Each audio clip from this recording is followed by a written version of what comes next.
Շուրջ 500,000 կենսաթոշակառուների ամսական կենսաթոշակի միջին չափը ընդամենը 49,000 դրամ է, իսկ մեկ անձի նվազագույն սպառողական զամբյուղի արժեքը նույնիսկ 2024 թվականին 75,800 դրամ էր, իսկ այս տարի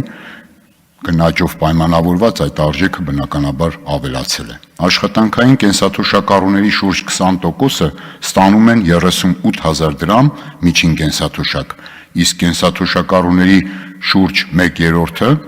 աղքատ են կամ ծայրահեղ աղքատ եւ ստանում են անապահովության նպաստ։ Այսինքն, խոստումը կատարելու համար հաջորդ տարի այս կառավարությունը միջին կենսաթոշակը պիտի բարձրացնի 55%-ով։ Մինչև 10 տարվա աշխատանքային ստաժ ունեցող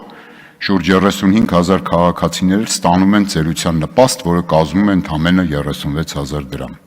Այսինքն նվազագույն կենսաթոշակի չափն էլ հաջորդ տարվա համար պիտի բարձրացնեն առնվազն 14%, քանի որ միայն պարենային զամբյուղի արժեքը արդեն 41,000 դրամ է։ Այս իշխանության անցնող 7 տարիներին